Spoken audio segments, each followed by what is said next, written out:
CM Hemant ने कहा, सरकार की प्राथमिकता किसानों को फसलों का मिले उचित दाम, समय पर हो भुगतान। मुख्यमंत्री हेमंत सोरेन की अध्यक्षता में बुधवार को झारखंड विधानसभा में सिद्धू कान्हू कृषि एवं वनोपज राज्य सहकारी संघ लिमिटेड सिद्ध कोफेड के निदेशक मंडल की चतुर्थ बैठक आयोजित हुई। बैठक में कृषि एवं वनोपज क्षेत्र के सुदृढ़ीकरण, किसानों की आय वृद्धि, स्थानीय उत्पादों को प्रोत्साहन देने तथा प्रशिक्षण एवं विपणन तंत्र को सशक्त बनाने से संबंधित कई महत्वपूर्ण बिंदुओं पर विस्तृत चर्चा की गई और कई प्रस्तावों को स्वीकृति दी गई। बैठक की अध्यक्षता करते हुए मुख्यमंत्री हेमंत सोरेन ने कहा कि झारखंड राज्य में कृषि एवं वनोपज क्षेत्र में अत्यधिक संभावनाएं हैं। किसानों को आधुनिक और तकनीकी रूप से सक्षम बनाने के लिए राज्य सरकार प्रतिबद्ध है। मुख्यमंत्री ने कहा कि राज्य सरकार का मुख्य उद्देश्य किसानों को खेती के प्रत्येक चरण, उत्पादन, भंडारण, प्रसंस्करण से लेकर विपणन तक पूर्ण सहयोग प्रदान करना है। सरकार किसानों को आधुनिक तकनीक, उन्नत बीज, सिंचाई की बेहतर सुविधा और बाजार तक उनकी पहुंच सुनिश्चित करने की दिशा में लगातार काम कर रही है। किसानों को उनकी फसलों के उचित मूल्य का भुगतान समय पर मिलना चाहिए ताकि उनका मनोबल बढ़े, वे आर्थिक रूप से सशक्त हों और आत्मनिर्भरता की दिशा में आगे बढ़ सकें। मुख्यमंत्री ने सुझाव दिया कि इन जल संरचनाओं की देखरेख की जिम्मेदारी किसानों के समूहों या जल सहिया समितियों को सौंपी जाए ताकि स्थानीय स्तर पर स्वामित्व और जवाबदेही दोनों सुनिश्चित हो सकें। मुख्यमंत्री ने अधिकारियों को निर्देश दिया कि कृषि विभाग का एक विशेष मोबाइल एप्लीकेशन विकसित किया जाए। इस ऐप के माध्यम से राज्य के विभिन्न जिलों के किसान अपनी फसलों, आवश्यक कृषि सामग्रियों, विपणन स्थिति और बाजार संबंधी जानकारी को सीधे डिजिटल माध्यम से साझा कर सकेंगे। इस डिजिटल पहल से किसानों को न केवल अपने उत्पादों के बेहतर मूल्य निर्धारण में सहायता मिलेगी, बल्कि उन्हें बाजार की वास्तविक स्थिति की अद्यतन जानकारी भी प्राप्त होगी। उन्होंने ये भी निर्देश दिया कि कृषि विभाग का एक स्थानीय पोर्टल विकसित किया जाए जिसके माध्यम से उपभोक्ता सीधे किसानों से जुड़कर कृषि उत्पादों की खरीद कर सकेंगे। इस व्यवस्था से किसानों और उपभोक्ताओं के बीच एक पारदर्शी एवं लाभकारी संपर्क स्थापित होगा, जिससे बिचौलियों की भूमिका घटेगी और किसानों की आय में वृद्धि सुनिश्चित होगी। रामगढ़ में हाईवा के धक्के से बाइक सवार युवक की मौत, विरोध में सड़क जाम। रामगढ़ बोकारो मुख्य मार्ग NH-23 पर लारी बुध बाजार के समीप बुधवार को सड़क दुर्घटना में एक युवक की मौत हो गई। युवक की पहचान मांडू के उखड़ बेड़वा निवासी उमेश प्रसाद के रूप में की गई। जानकारी के अनुसार उमेश प्रसाद अपनी बाइक पर सवार होकर चितरपुर से वापस अपने घर लौट रहा था। इसी बीच लारी बुध बाजार के समीप विपरीत दिशा से तेज गति में आ रहे हाईवा ने टक्कर मार दी। टक्कर इतनी जोरदार थी कि घटनास्थल पर ही उमेश की मौत हो गई। सूचना मिलते ही रजरप्पा थाना प्रभारी कृष्ण कुमार मौके पर पहुंचे और शव को अपने कब्जे में लेकर सदर अस्पताल रामगढ़ भेज दिया। इधर परिजनों ने घटनास्थल पर पहुंचकर मुआवजा और आश्रित को नौकरी देने की मांग को लेकर सड़क को जाम कर दिया। जाम की वजह से सड़क के दोनों ओर वाहनों की लंबी कतार लग गई। थाना प्रभारी कृष्ण कुमार व SI रंजीत कुमार महतो ने परिजनों को समझने का प्रयास किया। उधर हाईवा ड्राइवर वाहन को चितरपुर बाजार टांड के समीप खड़ा कर फरार हो गया। पुलिस ने हाईवा को जब्त कर लिया है। धनबाद में स्विफ्ट डिजायर से गाय व 2 बछड़े बरामद, पुलिस को चकमा दे 3 युवक फरार। धनबाद पुलिस ने बुधवार को पुलिस ने एक तेज रफ्तार स्विफ्ट डिजायर कार से एक गाय व 2 बछड़ों को बरामद किया है। कार पर सवार 3 युवक पुलिस को चकमा देते हुए वाहन छोड़कर फरार हो गए। पुलिस युवकों की पहचान व गिरफ्तारी के लिए CCTV फुटेज खंगाल रही है। जानकारी के अनुसार झरिया धनबाद मुख्य सड़क पर धनसार की ओर से तेज रफ्तार स्विफ्ट डिजायर कार को बैंक मोड़ थाना पुलिस ने संदिग्ध अवस्था में आते देखा। पुलिस ने जब वाहन को रोकने का इशारा किया तो चालक गति तेज कर भागने लगा। पुलिस द्वारा पीछा किए जाने पर श्रीराम प्लाजा के पास चालक का वाहन से नियंत्रण हट गया और कार डिवाइडर से जा टकराई। हादसे के तुरंत बाद कार में सवार तीनों युवक मौके पर वाहन छोड़कर फरार हो गए। पुलिस ने आसपास के इलाके में तलाशी अभियान चलाया, लेकिन युवकों का कोई सुराग नहीं मिला। इसके बाद पुलिस ने तलाशी ली तो कार के भीतर एक गाय और 2 बछड़े लदे पाए गए। पुलिस को आशंका है कि इन पशुओं को अवैध रूप से कहीं ले जाया जा रहा था।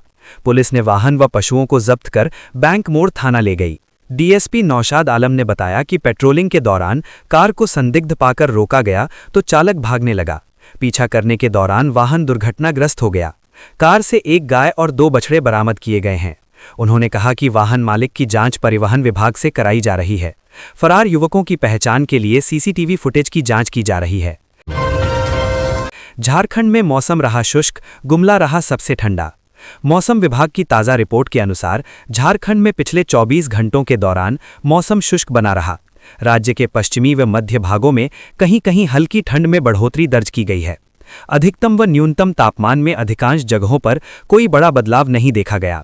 पश्चिमी विक्षोभ की प्रभावी स्थिति व सब ट्रॉपिकल जेट स्ट्रीम के सक्रिय रहने से अगले 1-2 दिनों तक सुबह और देर रात की ठंड बनी रहने की संभावना है। कहीं कहीं न्यूनतम तापमान सामान्य से नीचे दर्ज किया गया। रिपोर्ट के अनुसार राज्य में अधिकतम तापमान 28 डिग्री सेल्सियस डाल्टनगंज और चाईबासा में दर्ज किया गया, जबकि न्यूनतम तापमान 4 डिग्री सेल्सियस गुमला में रिकॉर्ड हुआ। बारिश कहीं भी रिकॉर्ड नहीं की गई। मौसम विभाग के अनुसार आने वाले दिनों में तापमान सामान्य से 1.5 से 2 डिग्री कम या ज्यादा रहने की संभावना है। राज्य में कहीं भी वर्षा की संभावना नहीं है। रांची एयरपोर्ट से 15 दिसंबर तक इंडिगो फ्लाइट परिचालन सामान्य होने का दावा, डायरेक्टर ने दी जानकारी। बिरसा मुंडा एयरपोर्ट रांची में इंडिगो की फ्लाइट संचालन से जुड़ी समस्या जल्द खत्म होने का दावा किया गया है। एयरपोर्ट निदेशक ने प्रेस कॉन्फ्रेंस कर कहा कि 15 दिसंबर तक इंडिगो के परिचालन में आ रही दिक्कतें पूरी तरह सामान्य हो जाएंगी। यात्रियों को किसी तरह की परेशानी ना हो, इसके लिए एयरपोर्ट प्रबंधन लगातार इंडिगो के साथ समन्वय बनाए हुए है। उन्होंने बताया कि रांची एयरपोर्ट से इंडिगो की कुल 18 फ्लाइट रोज उड़ान भरती है, लेकिन पिछले कुछ दिनों से तकनीकी और परिचालन कारणों से कई उड़ानें रद्द करनी पड़ी हैं।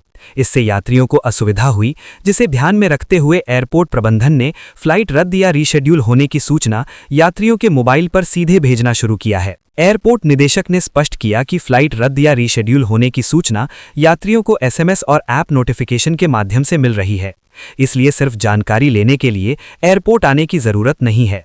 उन्होंने कहा कि बिना जरूरत एयरपोर्ट पहुंचने से भीड़ बढ़ती है और सुरक्षा और संचालन व्यवस्था पर असर पड़ता है। इंडिगो प्रबंधन द्वारा यात्रियों की आर्थिक हानि ना हो, इसके लिए रिफंड प्रक्रिया को तेज कर दिया गया है। एयरपोर्ट निदेशक ने बताया कि 9 दिसंबर तक की बुकिंग का पूरा रिफंड यात्रियों को भेज दिया गया है। इसके अलावा 10 दिसंबर से आगे जिन तिथियों की फ्लाइटें रद्द होंगी, उनका रिफंड भी स्वतः प्रोसेस किया जाएगा। यात्रियों को इसके लिए किसी प्रकार के आवेदन या एयरपोर्ट आने की आवश्यकता नहीं है। उन्होंने कहा कि परिचालन संबंधी समस्या अस्थायी है और इसे दूर करने के लिए इंडिगो के इंजीनियरिंग और ऑपरेशन विभाग ने अतिरिक्त टीम तैनात की है। अगले कुछ दिनों में सभी उड़ानें सामान्य रूप से बहाल हो जाएंगी। एयरपोर्ट प्रबंधन ने यात्रियों से अपील की है कि वे यात्रा से पहले केवल इंडिगो की आधिकारिक वेबसाइट, मोबाइल ऐप या कस्टमर केयर पर अपनी फ्लाइट की स्थिति चेक कर लें। एयरपोर्ट डायरेक्टर ने अंत में कहा कि यात्रियों की सुरक्षा, सुविधा और समयबद्ध यात्रा सुनिश्चित करना एयरपोर्ट की सर्वोच्च प्राथमिकता है। प्रबंधन लगातार स्थिति की निगरानी कर रहा है और 15 दिसंबर तक परिचालन पूरी तरह पटरी पर लौट आएगा, ऐसी उम्मीद है। महिलाओं के लिए खुशखबरी, मैया सम्मान योजना के तहत 17वीं किस्त की राशि जल्द मिलेगी।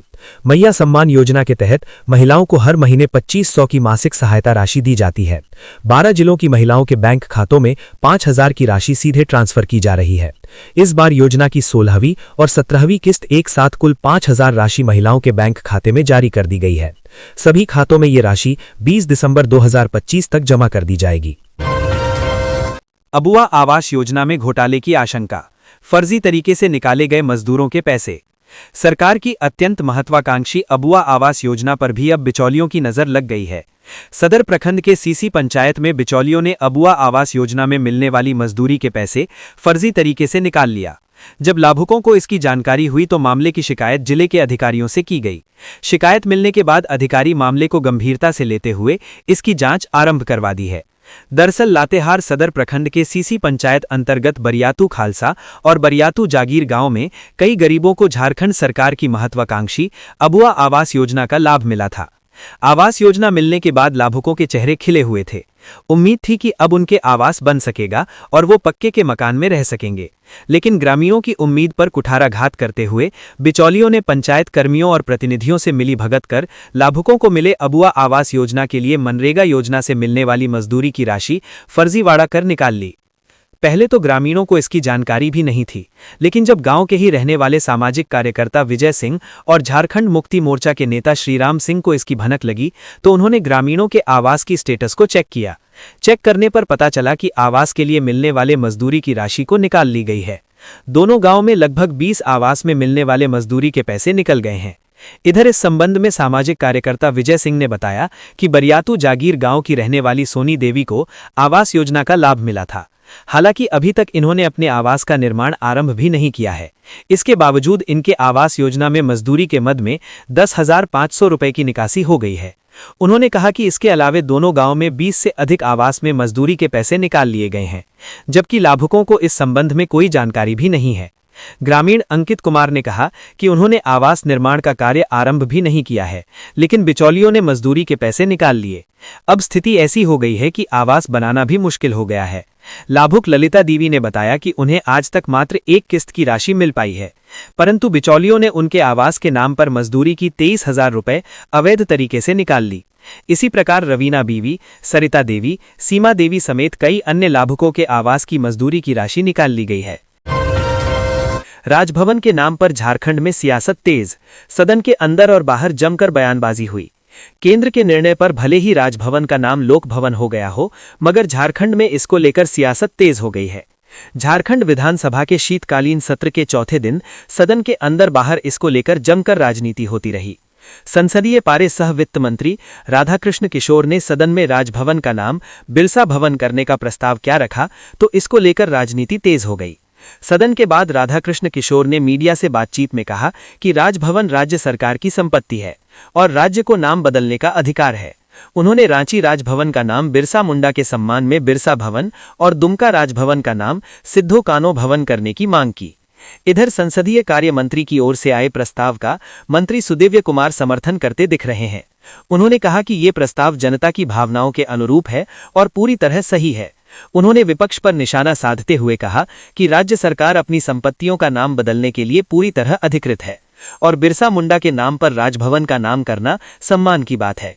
विपक्ष इसका विरोध कर जनता की भावनाओं का अपमान कर रहा है। राजभवन के नाम पर चल रही राजनीति पर तंज कसते हुए विपक्षी दल भाजपा और जदयू के नेताओं ने इसे फालतू बताया है। जदयू विधायक सरयू राय ने सरकार के प्रस्ताव पर सवाल उठाते हुए कहा कि पूरे देश में राजभवनों का नाम लोक भवन रखा गया है, तो झारखंड में अलग नाम रखने की क्या जरूरत है। उन्होंने तंज कसते हुए कहा कि जरूरत है तो विधानसभा और सचिवालय का नाम बदल दें, लेकिन राजभवन के नाम पर राजनीति ठीक नहीं है। इधर भाजपा विधायक राज सिन्हा ने कहा कि बिरसा मुंडा को लेकर कोई आपत्ति नहीं है, मगर जो संवैधानिक व्यवस्था है उसके तहत इस पर निर्णय हुआ है। बहरहाल राजभवन के नाम पर छिड़ी इस सियासत ने शीतकालीन सत्र का माहौल और गर्मा दिया है। एक तरफ सरकार इसे आदिवासी अस्मिता और जनता की भावना से जोड़ रहा है, वहीं दूसरी ओर विपक्ष इसे केंद्र के फैसले से छेड़छाड़ बताकर विरोध कर रहा है। अब देखना होगा कि झारखंड में लोक भवन बिरसा भवन होगा या कोई और नाम से जाना जाएगा। फिलहाल इसको लेकर राजनीति चरम पर है। पर्यटन को मिलेगा बढ़ावा, प्रशासनिक समस्याओं के निराकरण के लिए होगा प्राधिकार। झारखंड में अब पर्यटन विकास प्राधिकारों के क्रियान्वयन में सरलता आएगी। कार्य संचालन जल्द होंगे। प्रशासनिक समस्याओं के निराकरण के लिए प्राधिकार होगा। इसके लिए बुधवार को विधानसभा में झारखंड पर्यटन विकास एवं निबंधन संशोधन विधेयक 2025 पारित हो गया। यह अधिनियम झारखंड पर्यटन विकास और निबंधन संशोधन अधिनियम 2025 कहलाएगा। यह राज्य के संपूर्ण क्षेत्र पर लागू होगा। प्राधिकार में एक अध्यक्ष, एक प्रबंध निदेशक एवं एक सदस्य सचिव होगा, जो राज्य सरकार द्वारा नामित किए जाएंगे। संबंधित जिले के उपायुक्त प्राधिकार के अध्यक्ष होंगे। अगर किसी प्राधिकार के अंतर्गत 2 जिलों के क्षेत्र आएंगे तो क्षेत्रफल व सुगमता के आधार पर किसी एक जिले के उपायुक्त को अध्यक्ष व इसी प्रकार अन्य सदस्यों को विभाग द्वारा नामित किया जाएगा। प्राधिकार की साधारण बैठक प्रतिमाह अध्यक्ष द्वारा नियम तिथि, समय और स्थान पर होगी। प्राधिकार को कई शक्तियां भी दी गई हैं, जो अपने क्षेत्र की सड़कों, मकान की नालियों, भूमि और प्राधिकार की संपत्ति पर हुए अतिक्रमण को हटाने के लिए झारखंड नगरपालिका अधिनियम 2011 अध्याय 17, 25, 26, 27, 37 एवं धारा 608(2) में यथा निर्दिष्ट नगरपालिका के कमिश्नरों की शक्तियां होंगी। वहीं झारखंड पर्यटन विकास और निबंधन अधिनियम 2015 की शेष धाराएं यथावत रहेगी। प्राधिकार में संबंधित जिले का उप विकास आयुक्त या जैसा सरकार द्वारा अधिसूचित किया गया पदाधिकारी प्राधिकार का प्रबंध निदेशक होगा। प्रबंध निदेशक प्राधिकार का उपाध्यक्ष भी होगा तथा इससे संबंधित समस्त कार्यों का निर्वहन करेगा। प्राधिकार के सदस्य सचिव के रूप में जिला पर्यटन नोडल पदाधिकारी अथवा राज्य प्रशासनिक सेवा के मूल कोटि के पद से अन्यून स्तर के पदाधिकारी को नामित किया जाएगा। मतदाता सूची मैपिंग 65% पूरी। सीईओ ने शहरी मतदाताओं से सहयोग की अपील। मुख्य निर्वाचन पदाधिकारी के रवि कुमार ने बताया कि झारखंड में वर्तमान मतदाता सूची का विगत एसआईआर सूची से 65% मैपिंग कार्य पूरा हो चुका है। ग्रामीण क्षेत्रों में यह प्रक्रिया 70% से अधिक पूरी हो चुकी है। उन्होंने शहरी मतदाताओं से अपील की कि वे अपने नाम की खोज और व्यत्यापन में सक्रिय सहयोग दें। सीईओ ने बताया कि मतदाताओं की सुविधा के लिए ट्यूटोरियल वीडियो जारी किया गया है, जिसकी मदद से लोग भारत निर्वाचन आयोग की वेबसाइट या संबंधित राज्य के सीईओ पोर्टल पर जाकर विगत एसआईआर सूची में अपना नाम खोज सकते हैं। उन्होंने कहा कि जिन मतदाताओं को मैपिंग में कठिनाई हो रही है या जो अन्य राज्यों से आए हैं, वे voters.eci.gov.in अथवा अपने राज्य के सीईओ वेबसाइट का उपयोग कर विवरण ढूंढ सकते हैं। झारखंड के मतदाता ceo.jharkhand.gov.in पर जाकर अपनी और परिजनों की जानकारी खोज सकते हैं। सीईओ ने यह भी बताया कि जिनका नाम नहीं मिल पा रहा है, वे 1950 हेल्पलाइन पर कॉल कर सहायता प्राप्त कर सकते हैं। उन्होंने कहा कि अधिक से अधिक पैतृक मैपिंग से एसआईआर के दौरान कम दस्तावेज देने पड़ेंगे और प्रक्रिया आसान होगी। साथ ही निर्देश दिया कि एसआईआर के दौरान कोई भी योग्य मतदाता सूची से छूटने न पाए। सीएम हेमंत ने कहा, सरकार की प्राथमिकता किसानों को फसलों का उचित दाम मिले, समय पर भुगतान। धनबाद के बरवा अड्डा में वाहन के धक्के से फल विक्रेता की मौत। धनबाद के बरवा अड्डा किसान चौक के समीप बुधवार को तेज रफ्तार वाहन के धक्के से एक अधेड़ व्यक्ति की मौत हो गई। मृतक की पहचान झरिया निवासी सुरेश महतो 45 वर्ष के रूप में हुई। वह फल विक्रेता था। घटना उस समय हुई जब वह किसान चौक के पास सड़क पार कर रहा था। वाहन की चपेट में आकर वह सड़क पर गिरकर गंभीर रूप से घायल हो गया। मिली जानकारी के अनुसार सुरेश महतो बरवा अड्डा स्थित कृषि बाजार समिति में फल खरीदने गए थे। रोज की तरह बुधवार को भी वह घर से फल लाने निकले थे। वह अपने परिवार के साथ ससुराल में रहते थे और ठेला लगाकर अलग अलग इलाकों में फल बेचकर परिवार का भरण पोषण करते थे। हादसे के बाद वहां लोगों की भीड़ जुट गई। सूचना मिलते ही बरवा अड्डा थाना की पुलिस भी वहां पहुंची और स्थानीय लोगों की मदद से घायल सुरेश महतो को SNMMCH धनबाद पहुंचाया। वहां डॉक्टरों ने जांच के बाद उसे मृत घोषित कर दिया। घटना की जानकारी मिलते ही परिजन अस्पताल पहुंचे। वहां मौत की खबर मिलते ही चीख पुकार मच गई। परिजनों का रो रो कर बुरा हाल है। पूरे परिवार में मातम छा गया। स्थानीय लोगों का कहना है कि किसान चौक के समीप तेज रफ्तार वाहनों के कारण अक्सर दुर्घटनाएं होती रहती हैं। स्थानीय लोगों ने प्रशासन से चौक के पास जल्द सुरक्षा उपाय करने की मांग की है। झारखंड में अबुआ आवास योजना का क्या है हाल? सदन में उठा सवाल। मंत्री बोली, पीएम आवास की राशि बढ़ाए केंद्र सरकार। झारखंड विधानसभा के चौथे दिन प्रश्नकाल के दौरान भाजपा विधायक शत्रुघ्न महतो ने अबुआ आवास का मामला उठाया। उन्होंने कहा कि गरीब लोगों ने अपनी झुग्गी झोपड़ी तोड़कर अबुआ आवास का निर्माण तो शुरू कर दिया, लेकिन भुगतान नहीं होने से निर्माण अधूरा है। लोग सड़कों पर रहने को विवश हैं, लिहाजा सरकार को बताना चाहिए कि मामला कहां लटका हुआ है, आगे की किश्त क्यों नहीं जारी की जा रही है। जवाब में ग्रामीण विकास विभाग की मंत्री दीपिका पांडे सिंह ने अबुआ आवास की स्थिति से जुड़ा ब्यौरा साझा किया। मंत्री दीपिका पांडे सिंह ने कहा कि वित्तीय वर्ष 2023-24 और 2024-25 में अबुआ आवास योजना के तहत 6,50,000 आवास निर्माण का लक्ष्य रखा गया था। इसके विरुद्ध कुल 6,33,094 आवास योजनाओं को स्वीकृति दी गई। अब तक 4,92,464 लाभुकों को प्रथम किश्त की राशि, 4,14,444 को द्वितीय किश्त की राशि और 2,46,358 लाभुकों को तृतीय किश्त की राशि निर्गत की गई है। अब तक कुल 1,64,154 आवास का निर्माण पूर्ण हो गया है। वित्तीय वर्ष 2025-26 के लिए 3,000 करोड़ रुपए का उपबंध किया गया है। इसके एवज में अब तक 1,200 करोड़ रुपए जिलों को उपलब्ध करा दिया गया है। अगर सदस्य के पास कोई जानकारी है कि किसी को राशि नहीं मिल रही है, तो इसकी जांच करा ली जाएगी। इस वर्ष प्रथम किश्त सिर्फ 1,281 लोगों को दी गई है। द्वितीय किश्त 1,80,919 आवास के लिए जारी हुई है। तृतीय किश्त 1,27,290 आवास के लिए दी गई है। करीब 37,000 लाभुकों को चौथी किश्त की राशि दे दी गई है।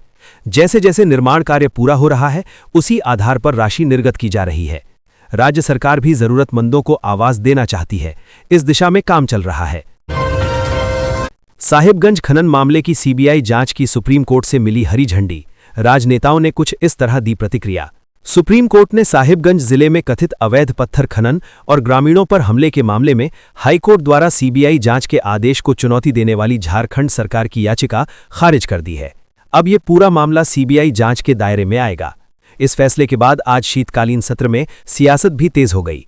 साहिबगंज में कथित अवैध खनन मुद्दे पर जहां विपक्ष को सीबीआई जांच में बड़ा खुलासा होने का उम्मीद है, वहीं इस फैसले से सत्तापक्ष में मायूसी दिखी जा रही है। इन सब के बीच सुप्रीम कोर्ट के फैसले पर जनता दल यूनाइटेड के वरिष्ठ विधायक सरयू राय ने प्रतिक्रिया व्यक्त करते हुए कहा है कि सीबीआई जांच से पिछले 5 साल से चले आ रहे कथित पत्थर घोटाले की परतें खुलेंगी और कई सफेदपोश चेहरे के सामने आने की संभावना बढ़ गई है। विधानसभा परिसर में मीडिया कर्मियों से बात करते हुए सरयू राय ने कहा कि सीबीआई पहले ही इस मामले में आधारभूत काम कर चुकी है। ऐसे में सीबीआई को जांच आगे बढ़ाने में कोई दिक्कत नहीं होगी। वहीं भाजपा विधायक राज सिन्हा ने इस फैसले का स्वागत करते हुए कहा है कि हम लोग पहले से इसकी जांच की मांग कर रहे थे। आखिरकार सुप्रीम कोर्ट ने हाई कोर्ट के फैसले को सही मानते हुए राज्य सरकार की याचिका को खारिज कर दिया है। सीबीआई जांच से इस मामले में बड़ा खुलासा होने से इनकार नहीं किया जा सकता। सुप्रीम कोर्ट के फैसले से सत्तारूढ़ जेएमएम, कांग्रेस और राजद में निराशा देखी जा रही है। जब इस संबंध में जेएमएम नेता और राज्य के मंत्री सुदिव्य कुमार से पूछा गया तो उन्होंने कहा कि देश की सर्वोच्च अदालत का फैसला सर्वोपरि है और उस पर वे कोई टिप्पणी करना उचित नहीं समझते। जबकि संसदीय कार्य मंत्री राधाकृष्ण किशोर ने कहा कि न्यायालय का निर्णय सर्वोपरि होता है, इसे सभी को मान्य होता है। बहरहाल सीबीआई जांच की सुप्रीम कोर्ट से मिली हरी झंडी के बाद ये साफ हो गया है कि इस मामले की जांच में तेजी आएगी और इसका उद्भेदन जल्द होगा। साहिबगंज पत्थर खनन मामला करीब 1250 करोड़ रुपए का एक बड़े अवैध खनन घोटाले से जुड़ा है। इसकी जांच प्रवर्तन निदेशालय कर रही है। इस मामले में नियमों का उल्लंघन, सरकारी राजस्व की हानि और अवैध धन शोधन होने का आरोप है। पलामू में 52 धान क्रय केंद्र खोलने की तैयारी, निगरानी के लिए लगाए जाएंगे सीसीटीवी कैमरे। एक लंबे अरसे के बाद पलामू में धान की पैदावार लक्ष्य से अधिक हुई है। पलामू के इलाके में धान की रोपनी 51,000 हेक्टेयर से अधिक में हुई है।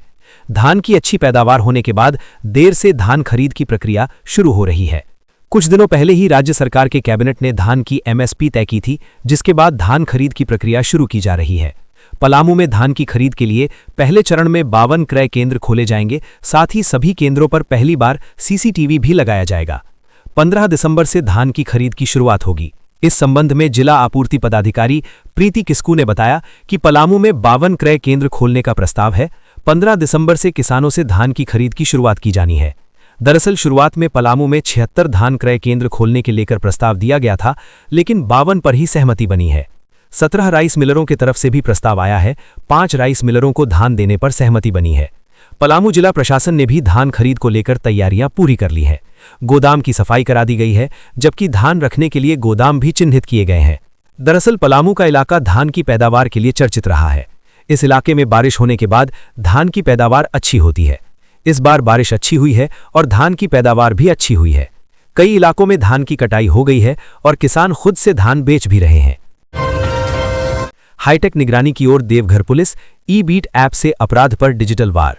देवघर जिले में सड़कों पर अब अपराधियों की खैर नहीं। शहर के संवेदनशील और विवादित इलाकों में पुलिस गश्ती को और ज्यादा मजबूत और पारदर्शी बनाने के लिए देवघर पुलिस ने एक हाईटेक पहल की है। ई-बीट ऐप के जरिए अब हर पुलिसकर्मी की गश्ती पर कंट्रोल रूम से लाइव मॉनिटरिंग होगी। बुधवार से इस सिस्टम को औपचारिक रूप से लागू कर दिया गया है। शहर के उन इलाकों पर अब खास नजर रहेगी जहां अक्सर नशेड़ियों का जमावड़ा, छिनतई, चोरी और असामाजिक गतिविधियां देखने को मिलती रही हैं। ऐप के जरिए यह सुनिश्चित किया जाएगा कि पुलिस गश्ती सिर्फ कागजों में नहीं बल्कि जमीन पर भी पूरी जिम्मेदारी से हो।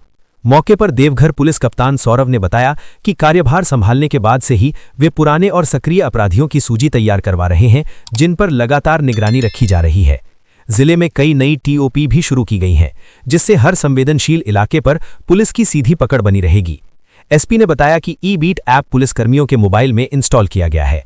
जैसे ही कोई गश्ती दल प्रशासन द्वारा चिन्हित संवेदनशील स्थान पर पहुंचेगा, उसका लोकेशन और मूवमेंट सीधे कंट्रोल रूम में रिकॉर्ड हो जाएगा।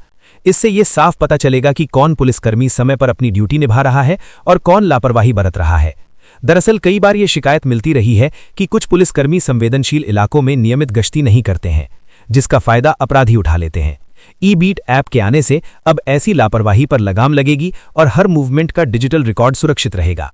देवघर पुलिस द्वारा पहली बार इस तरह की अत्याधुनिक तकनीक का इस्तेमाल किया जा रहा है। माना जा रहा है कि इसके असर से न सिर्फ चोरी छिनतई पर लगाम लगेगा, बल्कि आम लोगों में भी सुरक्षा का भरोसा और कानून का डर दोनों मजबूत होंगे। क्वालिटी एजुकेशन को लेकर हजारीबाग डीसी की पहल, बनवाया सोशल मीडिया चैनल। हजारीबाग जिला प्रशासन ने शिक्षा की गुणवत्ता में सुधार लाने और विद्यालय के अंतिम बेंच पर बैठे छात्रों को पढ़ने के लिए एक नई शुरुआत की है। हजारीबाग उपायुक्त शशि प्रकाश सिंह के प्रयास से सोशल मीडिया चैनल बनाया गया है, जिसका नाम हजारीबाग एजुकेट्स रखा है, जिससे विद्यार्थियों के शिक्षा की गुणवत्ता में सुधार लाया जा सके, विद्यार्थियों को सरल, सुलभ और प्रभावी शिक्षण सामग्री उपलब्ध कराई जा सके। हजारीबाग उपायुक्त शशि प्रकाश सिंह इन दिनों शिक्षा के स्तर को बढ़ाने के लिए कई प्रयास कर रहे हैं, जिससे कि छात्रों को गुणवत्तापूर्ण शिक्षा मिल सके और उनका भविष्य उज्जवल हो सके। इसी कड़ी में हजारीबाग उपायुक्त के प्रयास से सोशल मीडिया चैनल बनवाया गया है, जिसमें शिक्षकों के द्वारा सरल तथा प्रभावी शिक्षण सामग्री उपलब्ध कराई जा रही है। सोशल मीडिया चैनल का नाम हजारीबाग एजुकेट्स रखा गया है। डिजिटल लर्निंग को देखते हुए ये कदम उठाया गया है। चैनल मूल रूप से 10वीं और 12वीं के छात्रों के लिए बनाया गया है। हजारीबाग उपायुक्त ने कहा कि 10वीं और 12वीं बोर्ड के छात्रों को इस चैनल के जरिए बेहद मदद मिल पाएगी। इस चैनल के माध्यम से अनुभवी और योग्य शिक्षक कला, विज्ञान और गणित जैसे महत्वपूर्ण विषयों के अध्यायों की बारीकी सरल भाषा में विषयवार व्याख्या प्रस्तुत कर रहे हैं। डीसी ने कहा कि हजारीबाग के साथ साथ पूरे प्रदेश के छात्र छात्राएं इसका लाभ उठा सकते हैं। डीसी शशि प्रकाश सिंह ने कहा कि इस पहल का मुख्य उद्देश्य सभी विद्यार्थियों तक गुणवत्तापूर्ण, निःशुल्क और भरोसेमंद शैक्षणिक सामग्री पहुंचाना है, जिससे परीक्षा की तैयारी और विषयों की समझ दोनों मजबूत हो सके। उपायुक्त ने सभी छात्र छात्राओं, अभिभावकों, शिक्षकों और युवाओं से अपील की है कि जिला प्रशासन की इस शैक्षणिक पहल में अधिक से अधिक संख्या में जुड़ें, जिससे ज्ञान की ज्योति सभी तक पहुंच सके और प्रत्येक विद्यार्थी अपने भविष्य को सशक्त बना सके।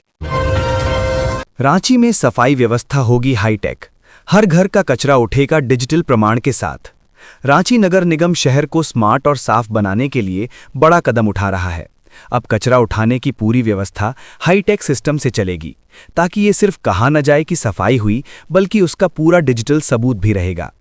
बुधवार को नगर निगम के प्रशासक सुशांत गौरव की अध्यक्षता में एक बड़ी बैठक हुई, जिसमें शहर में व्हीकल ट्रैकिंग सिस्टम यानी वीटीएस और आरएफआईडी आधारित house to house scanning system को लागू करने पर विस्तृत चर्चा की गई। ये व्यवस्था सफाई को पूरी तरह पारदर्शी, तेज और मॉनिटर्ड बनाएगी। प्रशासक सुशांत गौरव ने कहा कि वीटीएस और आरएफआईडी का संयुक्त उपयोग रांची की सफाई व्यवस्था को पूरी तरह पारदर्शी और जवाबदेह बनाएगा। ये सिर्फ तकनीक नहीं, बल्कि प्रशासन और नागरिकों के बीच भरोसे को मजबूत करने वाला बड़ा कदम है। बैठक में अपर प्रशासक संजय कुमार, उप प्रशासक रविंद्र कुमार, उप प्रशासक गौतम प्रसाद साहू, नगर प्रबंधक, स्वच्छता कॉरपोरेशन और पीएमसी टीम के विशेषज्ञ मौजूद थे। स्निग्धा सिंह को फिलहाल राहत नहीं, एसीबी की डायरी के बाद अग्रिम बेल पर होगी सुनवाई। हजारीबाग वन भूमि घोटाला और आय से अधिक संपत्ति अर्जित करने के आरोपों में फरार चल रही जेल में बंद ऑटोमोबाइल कारोबारी विनय सिंह की पत्नी को फिलहाल रांची एसीबी कोर्ट से राहत नहीं मिली है। बुधवार को उनकी अग्रिम जमानत याचिका पर रांची एसीबी कोर्ट में सुनवाई हुई। सुनवाई के दौरान एसीबी की ओर से केस डायरी पेश नहीं की गई, जिसके बाद कोर्ट ने उन्हें फिलहाल कोई राहत न देते हुए अग्रिम जमानत याचिका पर सुनवाई के लिए अगली तिथि दे दी है। जिस केस में स्निग्धा सिंह ने अग्रिम जमानत याचिका दाखिल की है, उसका एफआईआर का नंबर 20/2025 है।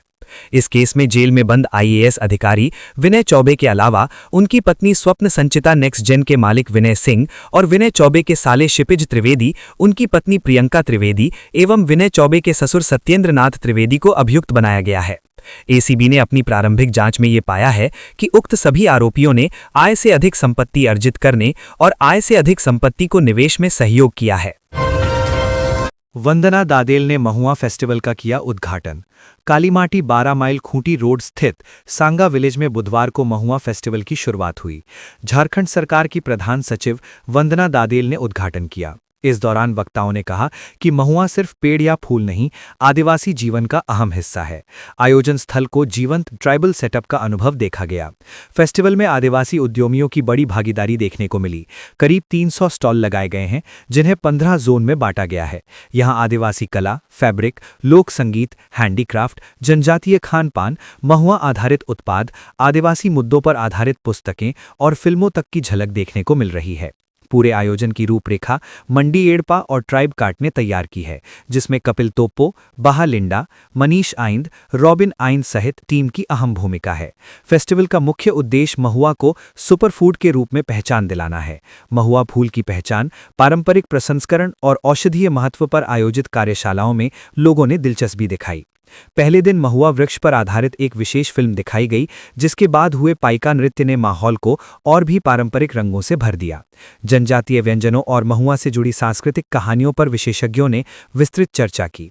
फेस्टिवल 21 दिसंबर तक चलेगा, जिसमें हर दिन अलग अलग सांस्कृतिक समूह नृत्य गीत प्रस्तुत करेंगे। स्थानीय नृत्य दलों से लेकर नागपुरी बैंड, छऊ नृत्य और क्रिसमस म्यूजिक प्रतियोगिता तक की विविध प्रस्तुतियां होंगी। अंतिम दिन ग्रेविटी बैंड हिंदी, नागपुरी और अंग्रेजी गीतों की प्रस्तुति देगा। सभी मुख्य कार्यक्रम प्रतिदिन शाम 5 बजे से शुरू होंगे। रामगढ़ पुलिस ने किया खुलासा, बोकारो से 4 लाख नकद और जेवर समेत चोर को किया गिरफ्तार। घर में घुसकर 12 लाख नकद और सोने चांदी के जेवर चोरी करने वाले चोर को पुलिस ने गिरफ्तार कर लिया है। मौके पर चोर के पास से 4 लाख रुपए और सोने चांदी के जेवर भी बरामद किया गया है। बता दें कि रामगढ़ थाना क्षेत्र के जेल रोड स्थित मनोज कुमार के घर से 7 दिसंबर 2025 को 12 लाख रुपए नकद, सोना चांदी के जेवर दिन दहाड़े चोरी की वारदात को अंजाम दिया गया था।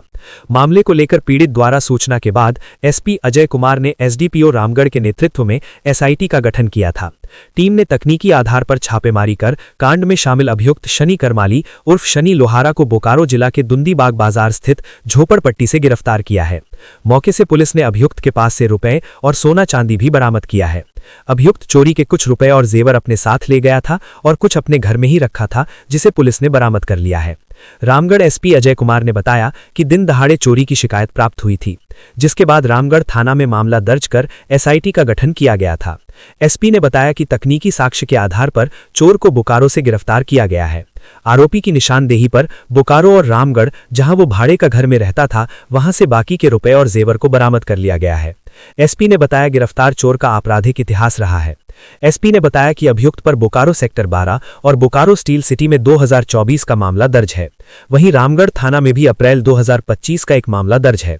गिरफ्तार अभियुक्त के पास से 4,12,350 रुपए, अलग अलग प्रकार के 8 पीस सोने का जेवर, 7 पीस चांदी का जेवर और एक मोबाइल बरामद किया गया है। लंबित कांडों के निष्पादन में धनबाद पुलिस को बड़ी सफलता, अब सिर्फ 2200 मामले पेंडिंग।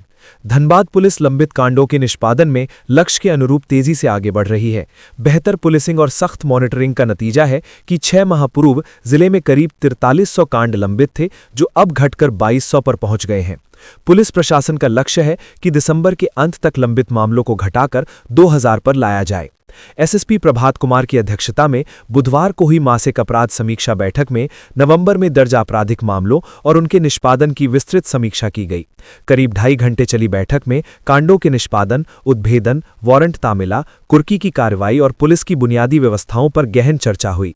आंकड़ों के अनुसार नवंबर में 413 नए कांड दर्ज हुए थे, जबकि इसी अवधि में 603 कांडों का निष्पादन किया गया। एसएसपी ने बताया कि वारंट और कुर्की की कार्यवाही में भी पुलिस को सफलता मिली है।